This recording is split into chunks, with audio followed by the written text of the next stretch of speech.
2023 Bihar board का exam देने वाले हैं तो उनके लिए ये वीडियो शानदार इसीलिए होगा क्योंकि मैं इसमें सिर्फ VBI क्वेश्चन बताऊंगा जो आपके एग्जाम में लड़ने के ज्यादा से ज्यादा चांसेस है। ओके, देखो जब भी मैं सवाल बताऊंगा और आपके सामने सवाल रहेंगे, उसका अगर जवाब पता है तो आप कमेंट बॉक्स में अपना जवाब दे सकते हैं। ओके, चलिए हम चलते हैं अपने सवाल की तरफ। देखिए सबसे पहले सवाल की बात करते हैं। देखिए पहला सवाल क्या लिखा है, tan 90 माइनस ए। सबसे पहला सवाल क्या लिखा है, tan 90 minus A is equal to क्या होगा। तो बच्चे मैं आपको बताऊं कि यह फॉर्मूला है। आप सवाल वहां पर देख सकते हैं चाहे यहां पर देख सकते हैं। क्लियर है? तो देखो ये फॉर्मूला है। मैं एक फॉर्मूला के बारे में बात करूं कि tan 90 minus theta is equal to में क्या होता है, cot थीटा। क्या होता है, ये फॉर्मूला है। ओके, चाहे आपको दिया रहे cot 90 minus theta is equal to में क्या होता है, tan थीटा। ओके, तो देखिए यहां पर tan 90 माइनस ए, यहां पर a है तो यहां पर क्या आएगा, cot a आएगा। बात समझ में आ रहा है? इसलिए इसका आंसर क्या हो जाएगा, cot a। बात समझ में आ रहा है? अब देखो कौन सा ऑप्शन है, ऑप्शन बी राइट आंसर होंगे। ओके, अब चलते हैं अगले सवाल की तरफ। दूसरा नंबर का सवाल देखिए ध्यान से, क्या लिखा है, लिखा है cosec थीटा के बराबर है। क्या लिखा है यहां पर, निम्नलिखित में से कौन cosec थीटा के बराबर है। देखिए एक चीज मैं आपको बताऊं कि cosec थीटा, मैं आपको बताऊं कि cosec का अपोजिट क्या है, मतलब उल्टा क्या है, साइन है। तो साइन को हम इस प्रकार लिख सकते हैं 1/sin थीटा। बात समझ में आ रहा है? यानी ऐसा ऑप्शन कहां पर है, देखिए तो ऐसा ऑप्शन आपको सी में है, ऑप्शन सी में, यानी सी राइट आंसर होंगे। इजी है। अब चलते हैं तीसरे सवाल की तरफ। तीसरा सवाल ध्यान से देखिए, तीसरा में क्या लिखा है, निम्न में से कौन किसी घटना की प्रायिकता नहीं हो सकती है। मतलब घटना की प्रायिकता नहीं हो सकती है तो सबसे पहले जानोगे कि घटना की प्रायिकता होती है कब। ओके, तो देखिए यहां पर मैं आपको बताऊं कि 0 से लेकर के पूरे 1 के बीच में अगर कोई संख्या आता है तो उसका प्रायिकता होगा। क्लियर है? सबसे कम प्रायिकता 0, सबसे ज्यादा प्रायिकता 1, इनके बीच में भी अगर कोई आया तो प्रायिकता होगा। क्लियर है? बात समझ में आ रहा है? और इससे बाहर आ जाए, मतलब 2 आ जाए, 3, 4, 5, 6, तो उसकी प्रायिकता नहीं होगी। बात समझ में आ रही है? या इससे कम आ जाए, -1, -2, -3, तो इसकी प्रायिकता नहीं होगी। अगर आपको 0.1 या 0.2 या 0.3 या 0.004 इस प्रकार से आए तो ये संख्या सब जो है इन्हीं के बीच की संख्या है, तो ये इसका प्रायिकता होगा। बात समझ में आ रहा है? इसका सिर्फ प्रायिकता होगा, बाकी ये सबका नहीं होगा। ठीक है, तो सवाल में क्या कह रहा है ध्यान दीजिए, कह रहा है किसकी प्रायिकता नहीं होगी। तो ऑप्शन देखते हैं कि ऑप्शन क्या क्या हमारे पास है। सबसे पहला ऑप्शन दिया गया है 3.5। 3.5 देखो यहां पर 3.5 का मतलब 3.5। क्या 3.5 इससे ज्यादा है या इससे कम है, देखिए, या इसके बीच में है। मैं आपको बताऊं 3.5 आपको 1 से ज्यादा हो गया। जब 1 से ज्यादा हो जाए तो उसकी प्रायिकता नहीं होता है, यह 0 से कम हो जाए उसकी प्रायिकता नहीं होता है। मतलब यही राइट आंसर होंगे आपके, क्योंकि कह रहा है कि इसकी प्रायिकता नहीं होगी तो इसी का प्रायिकता नहीं होगा, यानी option number A right answer होंगे। बात समझ में आया? ओके, चलते हैं अगले सवाल की तरफ। 4 नंबर का सवाल लिखा है, यदि 2 समरूप त्रिभुजों के क्षेत्रफल का अनुपात 64:111 है। क्या लिखा है, 64:111, 64:121 है, तो इसके संगत भुजाओं का अनुपात होगा। देखिए यहां पर ध्यान दीजिए, सवाल के अंदर हमको क्या दिया गया है, गौर कीजिएगा। 4 नंबर सवाल, यहां पर अनुपात दिया गया है 64:121। ठीक है, और याद रखें ये क्षेत्रफल का अनुपात है। जब कभी क्षेत्रफल का अनुपात दिया हो और भुजा का अनुपात कह दे निकालने के लिए, तो करना है क्या, आपको डायरेक्ट आप रूट लगा दीजिएगा। और 64 का वर्गमूल क्या आता है जी, 64 का वर्गमूल आपको 8 आएगा और 121 का वर्गमूल क्या आता है, 11 आएगा। 11 लगा दीजिएगा, आपके राइट आंसर हो जाएंगे। देखो ऐसा ऑप्शन कहां पर है, 8:11, ऑप्शन ए राइट आंसर होंगे। बात समझ में आ रही है, समझ रहे हो? अगर समझ में आ रहा है तो वीडियो को लाइक कर देना, चैनल पर पहली बार आए तो चैनल को सब्सक्राइब कीजिएगा, बेल आइकन भी दबाइएगा ताकि आपको हर वीडियो का नोटिफिकेशन सबसे पहले मिले। चलते हैं अगले सवाल की तरफ।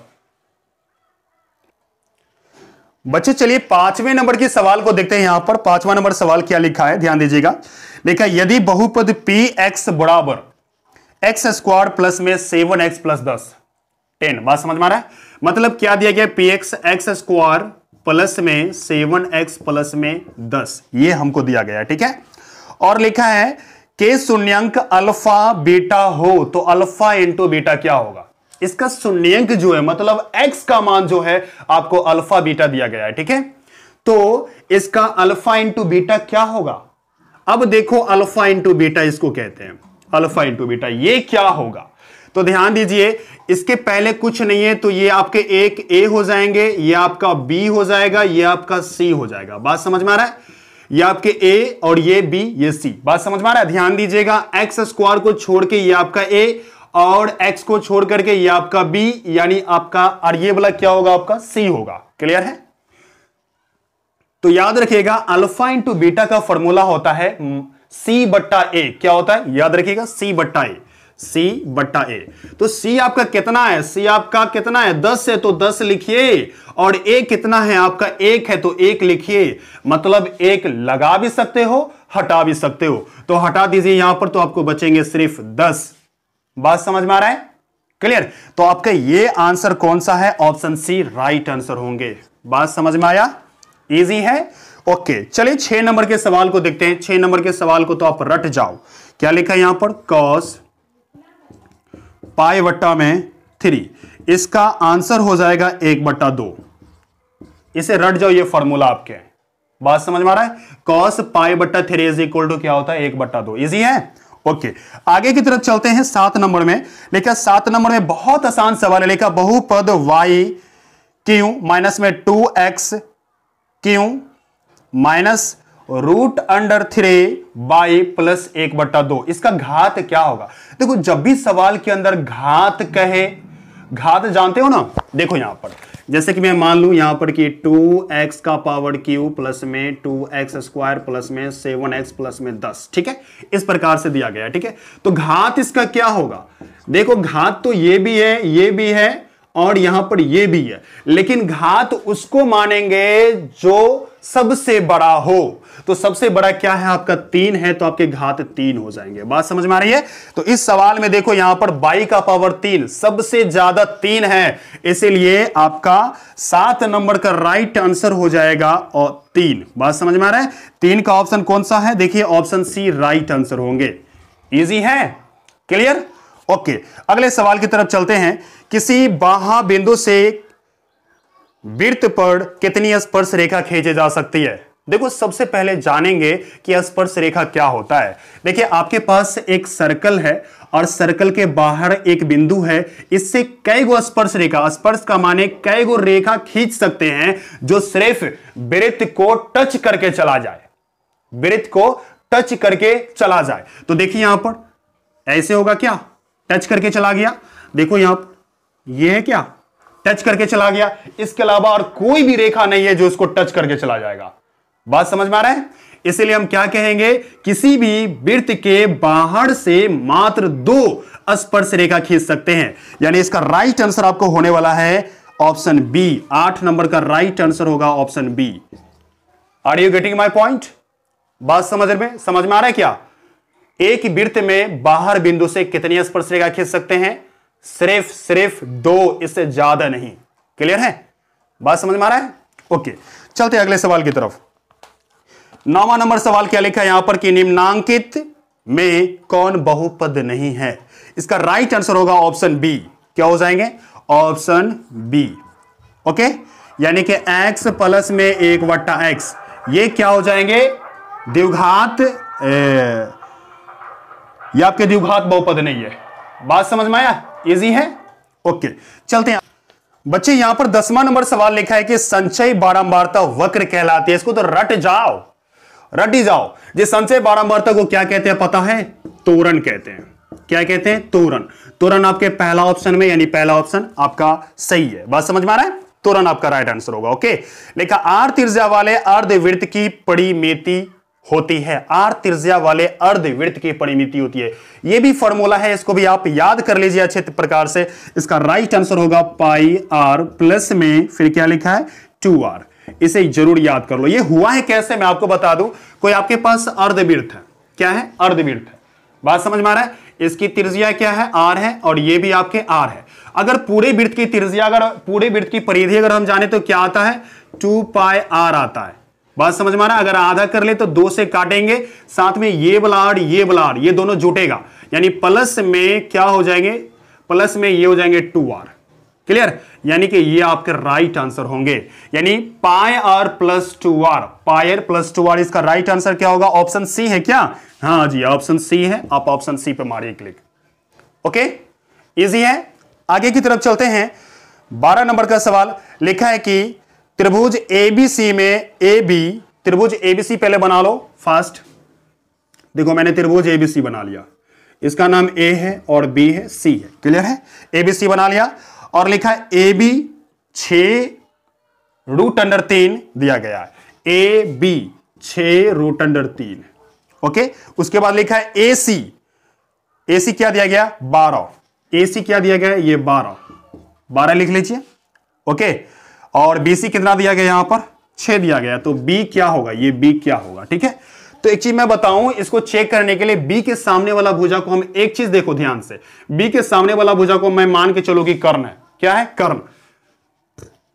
तो कर्ण का फॉर्मूला क्या होता है, कर्ण मतलब समकोण त्रिभुज में कौन सा फॉर्मूला लगता है, कर्ण स्क्वायर बराबर लंब स्क्वायर प्लस आधार स्क्वायर। मैं चेक करता हूं क्या है, लिखा है कि 12 का स्क्वायर कीजिए, यानी कर्ण स्क्वायर। कर्ण किया और ये आपके लंब मान लेते हैं, ये आधार मान लेते हैं, ये आपके लंब ये आधार मान लेते हैं। नहीं तो 6√3 इसका स्क्वायर कर लीजिए, प्लस में 6 का स्क्वायर कीजिए। इजी है। अब देखो 12 का वर्ग 144 होगा, 6 का वर्ग 36 होगा और 3 का वर्ग √3 का वर्ग सिर्फ 3 होगा। ओके, और आपके ये हो जाएंगे 36। इजी है। देखो 144 बराबर 36 तिया कितना होगा, 6 के 18 के 8 हाथ में 1, 6 के 18, 18 के 8 हाथ में 1, 3 का ही 3 तिया 9, 1 10, 108 हो गया, प्लस में 36 हो गया। ठीक है, अब देखो यहां पर ध्यान दीजिएगा, नहीं दिख रहा है क्या। अब इसको जोड़ेंगे तो कितना आएगा यहां पर 8 से 14 के 4 हाथ में 1, यानी कि 4 1। देखो यहां पर 144 यहां भी, 144 यहां भी। और ऐसा संभव हो पाया है, कौन सा फॉर्मूला मैंने लगाया है, पाइथागोरस का फॉर्मूला लगाया है, समकोण त्रिभुज का फॉर्मूला लगाया है। कौन सा, समकोण त्रिभुज का। तो समकोण त्रिभुज है ये जो देख रहे हैं समकोण त्रिभुज है। तो ये इसको मैंने कर्ण माना था। कर्ण के समकोण त्रिभुज में कर्ण के सामने वाला भुजा 90 डिग्री का होता है, याद रखिएगा। कर्ण के सामने वाला भुजा 90 डिग्री का होता है। और मैंने जो डायग्राम बनाया थोड़ा गलत बन गया, आप ऐसे डायग्राम बनाएंगे इसका। ठीक है, ये आपके बी हो जाएंगे, ये आपके ए हो जाएंगे, ये सी हो जाएंगे, ये आपके कर्ण हुए, इसके सामने वाला क्या होंगे 90 डिग्री, यानी कि 90 डिग्री। और 90 डिग्री का नाम क्या है, समकोण। अगर 90 डिग्री है तो कौन सा कोण कहलाएगा, वो समकोण कहलाएगा। तो देखो 90 डिग्री ऑप्शन है या समकोण ऑप्शन है, कौन सा ऑप्शन है, समकोण, यानी ऑप्शन ए राइट आंसर होंगे। ऑप्शन ए क्या होंगे, right answer. Are you getting my point. आइए अब 13 नंबर के सवाल को देखते हैं। लिखा है एक पासे को उछालने पर 3 से बड़ी संख्या आने की प्रायिकता क्या होगी। देखो एक पासा जानते हो, छक्का खेलते हो ना, छक्का लूडो, ओके वही। तो क्या है, एक पासे को जो उछालोगे तो उसमें क्या आएगा, 1 आएगा, या तो 2 आएगा, या तो आपको 3 आएगा, या तो 4 आएगा, या तो आपको 5 आएंगे, या तो आपको 6 आएंगे। बात समझ में आ रहा है। एक परिणाम, दूसरा, तीसरा, चौथा, पांचवा, छठा, टोटल परिणाम कितने हो गए, 6। बात समझ में आ रही है। लेकिन सवाल के अंदर कह रहा है क्या, ध्यान दीजिएगा, 3 से बड़ी संख्या आने की प्रायिकता क्या होगी। 3 से बड़ी संख्या, तो 3 यहां पर है, इससे बड़ी संख्या आपको ये 3 ठो है, यानी कितने परिणाम है टोटल, आपको टोटल 3 परिणाम है। ओके, तो देखो जब भी प्रायिकता निकालते हो तो कुल परिणाम नीचे लिखते हो, कुल परिणाम क्या करते हो नीचे, और जिसकी प्रायिकता निकालनी है उसका संभव परिणाम ऊपर लिखते हो। जब काटोगे तो 3 इकाई 3 दूना 6, 1/2। ऐसा ऑप्शन कहां पर है, ध्यान दीजिए, ऐसा ऑप्शन 1/2 कहां पर है, ऑप्शन ए में है। आपका राइट आंसर हो जाएगा ऑप्शन ए। इजी है, समझ रहे हो क्या। ओके, अगले सवाल की तरफ मूव करते हैं। अगला सवाल देखिए, लिखा दो क्रमिक सम संख्याओं का मौसक क्या होगा। क्रमिक, एक शब्द लिखा है यहां पर क्रमिक, क्या लिखा है क्रमिक। क्रमिक का माने होता है लगातार, क्रमिक का माने क्या होता है लगातार, क्रमिक का माने क्या होता है लगातार। बात समझ में आ रहा है। अब देखो सम संख्या का माने होता है जोड़ा वाला, जिसमें 2 से भाग लगता हो, क्लियर। जैसे कि 2, 4, 6, 8, 10 ये होते हैं। तो दो क्रमिक सम संख्याओं का मौसक क्या आएगा। जैसे कि मैं मान लू आप 32 ले लो और 30 ले लो, और जब इसका मौसक निकालेंगे तो क्या आएगा। तो इसका मौसक जब भी निकालोगे तो आपको 2 आएगा। याद कर लो, रट लो इसको, 2 आएगा। बात समझ में आ रहा है। नहीं यकीन हो रहा है ना, चलो मैं करके दिखा दूं। देखो 30 से भाग देंगे 32 में, भाग दिए 30 से कहीं 30 घटा करके 2, फिर इसको बढ़ाएं, यहां पर 30 लिखिए। 2 का पहरा 15 दान पड़ेंगे तो 30 आ जाएगा। देखो 0 0 आ गया, मतलब मौसक क्या आया हमको, मतलब मौसक क्या आ गया, मौसक बराबर में हमको 2 आ गया। इजी है। तो जब भी दो सम संख्याओं का, दो लगातार सम संख्याओं का मौसक कह दे तो याद रखना क्या आ जाएगा, 2 आएगा। इसका राइट आंसर क्या होगा आपको, इसका राइट आंसर होगा ऑप्शन बी। ओके, चलते हैं अगले सवाल की तरफ। 15 नंबर का सवाल, 15 नंबर के सवाल को ध्यान से देखिए। क्या लिखा है कि प्रथम 10 प्राकृतिक, 10 सम प्राकृतिक संख्याओं का माध्य होगा। ध्यान दीजिएगा, प्रथम 10 सम प्राकृतिक संख्या कौन कौन होंगे। 2 से स्टार्ट होगा, 2, उसके बाद सभी को जोड़ देंगे। 10 तो प्राकृतिक संख्या है ना, वो भी सम में। तो 2, 4, 6, 8, 10, 12 और 14, 16, 18, 20, 10 हो गया। कितने हैं टोटल, टोटल 10 संख्या, तो 10 लिखेंगे। और जब इस सभी को जोड़ोगे तो क्या आएगा, देखते हैं जोड़ के क्या आता है। हो जाएगा आपको यहां पर 6, 6, 6, 12, 12, 8, 20, 20, 10, 30, 30, 10, 40, 42, 42, 4, 46, 40, 10, 56, 56, 6 क्या होगा 62, 62, 10, 72, 72, 8, 80, 80, 10, 90, 90, 10 कितना होगा, 90, 20 कितना होगा 110। यानी कि टोटल 110 आया। कितना से भाग देंगे हम, 10 से भाग देंगे, कट करेंगे, इज इक्वल टू में 11। 11 कौन सा ऑप्शन है बताए, 11 देखिए कौन सा ऑप्शन है, ऑप्शन बी। 15 का राइट आंसर क्या होगा, ऑप्शन बी।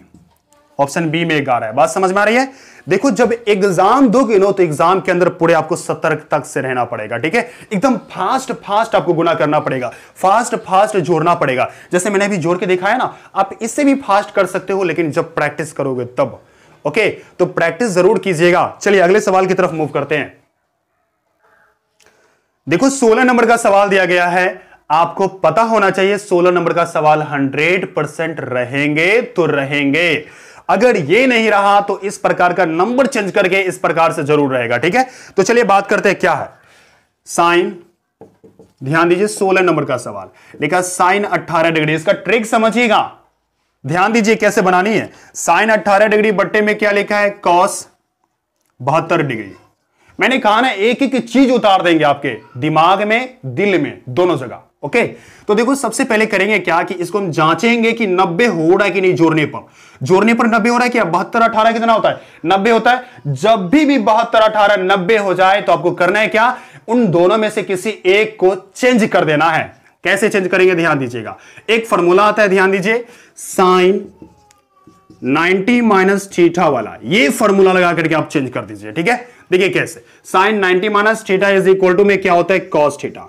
क्या होते हैं, कॉस थीटा। इजी है, बात समझ में आ रहा है। चलो देखो ध्यान से, तो यहां पर हम लिख सकते हैं कि साइन, इसको हम लिख सकते हैं यहां पर, क्या लिख सकते हैं कि साइन 90 माइनस कितना घटाएंगे तो 18 आएगा। बताएं कितना घटाएंगे तो 18 आएगा, जल्दी बताओ ना। हाँ 72 घटाएंगे तो आ जाएगा, 72 लिखा, बट्टे में क्या होगा यहां पर cos 72 हो जाएंगे। इजी है। देखो साइन 90 माइनस 72 यानी sine 90 minus theta is equal to cos theta. Okay, sine 90 minus theta is equal to क्या होता है, कॉस थीटा। इजी है, बात समझ में आ रहा है। तो यहां पर लिखेंगे कॉस, थीटा मेरा क्या है 72, 72 लिखे कॉस 72, 72 से 72 यानी कॉस से कॉस कट गया इज इक्वल टू में बच गया 1। ये तो मैंने ट्रिक्स मतलब बताया, पूरा डिटेल में बताया, ठीक है। लेकिन आप जब भी ऐसा सवाल देखोगे तो आंख बंद करके उसका आंसर एक लिख देना, आपका सही आंसर हो जाएगा। ऐसे सवाल का एक ही आंसर आता है। बात समझ में आ रहा है? क्लियर? तो देखना और मार देना एक, मैंने तो दिखाया आपको करके, लेकिन आप देखते ही मार देना। ओके, चलते हैं 17 नंबर के सवाल में कि त्रिभुज एबीसी में कोण ए तथा कोण बी पूरक है, यानी कोण ए कोण बी पूरक है, तो कॉट सी का मान क्या होगा? ध्यान दीजिएगा, एक चीज यहां पर लिखा है पूरक। क्या लिखा है? पूरक। पूरक का माने कोई ऐसा दो कोण जिसको जोड़ करके 90 आ जाए, वो आपके पूरक कहलाएंगे। बात समझ में आ रहा है? और संपूरक का माने क्या? संपूरक का माने क्या? संपूरक का माने क्या कि कोई भी दो कोण को जोड़ करके अगर 180 आ जाए तो वो आपके संपूरक होंगे। क्लियर है? लेकिन यहां पर पूरक की बात है। तो देखो, कोण हम त्रिभुज बनाते हैं एबीसी, इसमें बी ए जो है और बी है, क्या है? पूरक है। पूरक यानी कि याद रखना, एक तो 90 डिग्री से कम, दूसरा भी 90 डिग्री से कम, यानी कि यहां पर हो सकता है या तो यहां पर, लेकिन यहां पर नहीं, क्योंकि ये 90 डिग्री है। बात समझ में आ रहा है? ओके, और देखिए ये पूरक इस वजह से है क्योंकि ये और ये कोण को जोड़ के 90 होगा, तो तीसरा कोण भी 90 ना होगा। बात समझ में आ रहा है? तो कॉट सी बराबर क्या होगा? कॉट सी बराबर आपके 90 होंगे। ओके, कॉट सी बराबर 90, तो कॉट सी 90 है, ये मतलब कॉट 90 डिग्री कितना होंगे? कॉट 90 डिग्री का फॉर्मूला क्या हो जाएगा? आपको 0 आएंगे आंसर। कॉट 90 डिग्री का फॉर्मूला 0 आता है। बात समझ में आ रहा है जी? तो इसका राइट आंसर क्या होने वाला है? ऑप्शन बी राइट आंसर होने वाले है। इसका ऑप्शन बी राइट आंसर होगा। ओके, चलिए 18 नंबर के सवाल को देखते हैं कि समीकरण ax² plus bx plus c बराबर 0 होता है, तो विवेचक क्या होगा? देखो, जब भी आपको विवेचक हो, क्या विवेचक या तो विविक्त कर, या तो क्या कह सकते हैं? विविक्त कर। विविक्त कर, इन दोनों में से कुछ भी अगर दिया हो तो आपको करना है क्या कि फॉर्मूला लगा लीजिएगा b² माइनस 4ac, या तो इसको आप d भी कह सकते हैं। d का फॉर्मूला b² माइनस 4ac होता है। ठीक है, तो विवेचक क्या होगा? तो देखो यहां पर ये आपको द्विघात समीकरण दिया गया है। द्विघात समीकरण का विवेचक b² माइनस 4ac होता है। इसका राइट आंसर होगा ऑप्शन सी। ऑप्शन सी है क्या? देखिए, हाँ, ऑप्शन सी राइट आंसर है। हाँ, ऑप्शन सी राइट आंसर है। बात समझ में आ रहा है? ओके, अगले सवाल की तरफ चलते हैं। देखो, मैं एक एक नंबर आपको बटोर के देने वाला हूं, वीडियो को पूरा ध्यान से देखिएगा। अगर वीडियो में 1% भी आपको सीखने को मिला है तो जरूर इस वीडियो को लाइक कीजिएगा, और चैनल पर पहली बार आए हैं तो चैनल को जरूर सब्सक्राइब कीजिए, ताकि वीडियो का नोटिफिकेशन सबसे पहले आपको मिलता रहे। चलते हैं अगला सवाल, 19 नंबर का सवाल। ये बहुत अच्छा सवाल है, चलिए ध्यान दीजिएगा। देखिए, 19 नंबर के सवाल में लिखा है कि चित्र में दिया गया है। चित्र हम पहले बना लेते हैं। जस्ट मेरे पास चित्र इस प्रकार का है। मैं जल्दी जल्दी कर रहा हूं ताकि आप वीडियो लंबा ना हो पाए, लेकिन क्या करो, वीडियो लंबा हो जा रहा है। ये मैं PQ ले लिया। PQ है ना ये? हाँ, PQ ले लिया। अब देखो यहां पे क्या लिखा है, चित्र में PQ BC के समांतर है। ये PQ जो देख रहे हैं इसके समांतर है। ओके, समांतर का माने मिलने वाला कभी नहीं है। इसको बढ़ाते जाओ कभी नहीं मिलेगा, इसको बढ़ाते जाओ कभी नहीं मिलेगा। बात समझ में आ रही है? ओके, इसी प्रकार से देखिए, और क्या लिखा है? AP बराबर 2। AP कितना दिया गया है? 2। उसके बाद क्या लिखा है? BP बराबर 6। BP बराबर 6, यह दे दिया 6। उसके बाद क्या है लिखा? PQ बराबर 3। PQ कहां पर है? ये PQ बराबर 3, ये भुजा दिया गया है 3। ओके, उसके बाद क्या लिखा है? BC क्या होगा? BC व्हाट, ये क्या होगा? बात समझ में आ रही है? तो देखो यहां पर ध्यान दीजिएगा। सबसे पहले हम करेंगे क्या कि छोटा वाला त्रिभुज, फिर बड़ा वाला त्रिभुज की बात करते हैं। ध्यान दीजिए, थोड़ा प्रोसेस लंबा होगा, लेकिन आप अगर गौर से देखेंगे तो आप समझ जाइएगा। ठीक है, तो देखो यहां पर ये त्रिभुज में, यानी कि त्रिभुज ABC तथा त्रिभुज APQ में, इसमें गौर से देखिए, ध्यान से। बात समझ में आ रहा है? चलो देखो, इसमें देखो कि बड़ा वाला त्रिभुज में ये कोण A बराबर, छोटा वाला त्रिभुज में भी यही कोण है, यानी कोण A। दोनों में वो कोण है, तो दोनों कोण तो बराबर होंगे ना जी। ये क्या हो जाएंगे? उभयनिष्ठ हो जाएंगे। बात समझ में आ रहा है? उभयनिष्ठ से ये आपके क्या है? बड़े हैं, उभयनिष्ठ से ये क्या है, बड़े हैं। क्लियर है, मतलब बराबर है। ठीक है, अब आगे की तरफ देखिए, ये कोण और ये कोण, अच्छा ये दोनों रेखा क्या है, समांतर है। जब ये दोनों रेखा समांतर तो ये कोण क्या होंगे, बराबर होंगे। मतलब कोण बी, ये वाला कोण बी और ये वाला कोण पी क्या हो जाएंगे, आपके बराबर हो जाएंगे। क्यों बराबर होंगे, एकांतर कोण बराबर होता है तो बराबर हो गया। ये इजी है।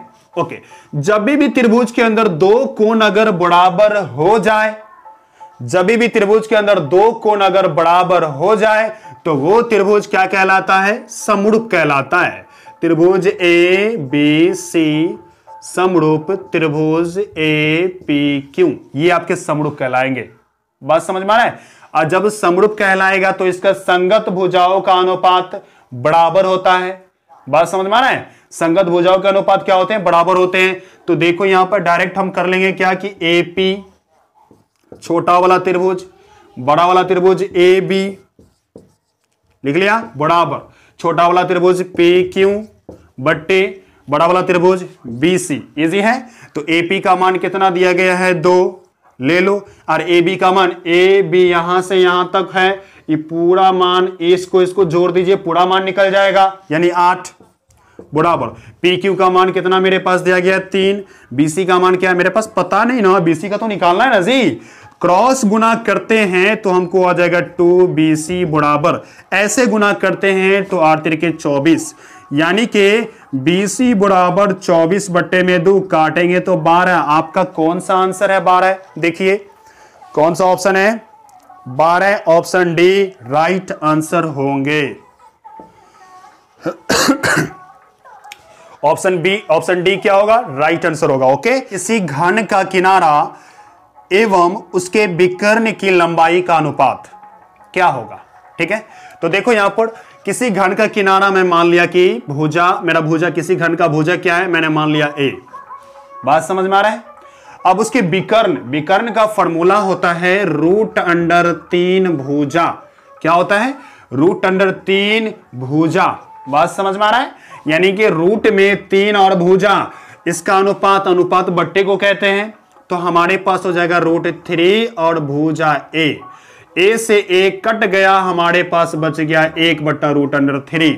मैंने कहा कि अनुपात को बट्टा कहते हैं तो बट्टा को भी अनुपात कह सकते हैं। ओके, तो इसको हम अनुपात कह देंगे तो 1 अनुपात √3 आपके राइट आंसर होंगे। ओके, बात समझ में आ रहा है, 1 अनुपात √3 ऑप्शन डी राइट आंसर होने वाला है। ओके,